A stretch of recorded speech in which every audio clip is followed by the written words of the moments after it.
D'abord, ça a été une découverte, hein. C'est un lieu dont j'ignorais l'existence, alors que pourtant j'ai grandi dans la région, j'ai grandi à Gouvieux, et j'ai vraiment eu un coup de cœur pour le lieu, quoi, quand j'ai commencé à visiter le lieu. J'ai tout de suite été charmé par cet environnement souterrain, mystérieux, pour lesquels j'ai de toute façon une fascination, parce que j'ai déjà travaillé dans différents lieux en souterrain. Et c'est des lieux qui sont propices justement à éveiller l'imaginaire et qui sont chargés, je dirais déjà, d'histoire réelle et aussi de tout l'imaginaire qu'on peut projeter à la fois sur les espaces un peu alternatifs et puis aussi sur le monde de la nuit. Ouais. Donc, en visitant ce lieu, j'ai eu un coup de cœur pour le lieu, et c'est vrai que ayant une pratique d'art numérique, et notamment pas mal liée au travail avec la lumière, j'ai tout de suite visualisé certaines œuvres que je connais déjà, les miennes ou celles d'autres artistes. D'autres artistes contemporains, et je me suis dit, ça serait vraiment formidable de pouvoir investir ce lieu de façon pérenne et aussi sous forme peut-être d'événements, le temps d'un festival, le temps d'un week-end, d'une semaine. Parce que à la fois ça magnifierait ce lieu qui est déjà très fort, mais du coup on amplifie cette expérience-là. Et puis c'est un contexte qui est parfait aussi pour aller dans le sens de certaines œuvres. Toutes les œuvres qui sont justement liées à un imaginaire poétique ou qui sont un peu en décalage. C'est vrai que le fait de les exposer ici par rapport à un musée d'art contemporain de type White Cube, c'est-à-dire un espace soi-disant neutre, c'est sûr que ça leur confère beaucoup plus de force. Mais au-delà peut-être la rencontre simplement avec un lieu, il y a aussi une rencontre avec une équipe et puis un projet, parce que effectivement, j'ai beaucoup aimé la visite que j'ai faite de la carrière, et puis l'esprit qui règne d'une manière générale dans la Maison de la Pierre, le fait que ce soit un espace qui soit à la fois un espace de musée où on transmet un certain nombre de connaissances, mais c'est aussi un espace, un lieu de vie. On le voit par le fait qu'ils aient installé des animaux, mais aussi tous les petits écriteaux qui sont disposés partout et qui amènent pas mal d'humour dans le lieu. Et j'aime beaucoup cette approche-là d'un lieu, que ça dépoussière un peu tout ce qu'on peut imaginer d'un musée. Donc c'est comme ça que est venue l'idée de travailler sur une installation lumineuse. C'est une ligne de lumière, donc on voit effectivement, il y a un dessin qui apparaît, mais c'est aussi une mise en lumière de l'espace. Donc pour ce dessin, le dessin il s'est vraiment fait à partir sur place, à partir de la géométrie du lieu, en imaginant un trajet, un parcours à l'intérieur de cet espace-là qui viendrait jouer avec le relief de l'espace et notamment les fissures qui sont présentes dans le plafond.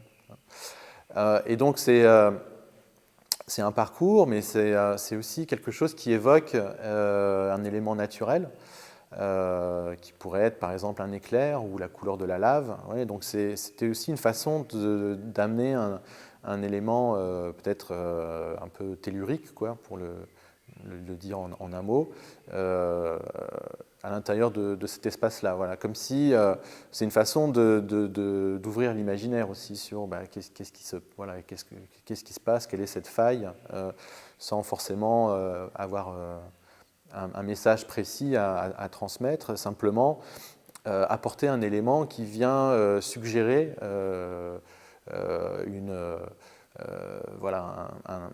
un état différent de cet espace-là. Le choix de la source de lumière, ça a été toute une partie de réflexion au début du projet, avant même de commencer à regarder un dessin. Donc avec quel type de lumière on va travailler. Et j'avais envie de retrouver quelque part dans la fabrication du projet le geste d'un artisan. Je ne voulais pas uniquement travailler avec des produits industriels importés de Chine et puis mis en forme ici. Et donc le néon est arrivé justement comme une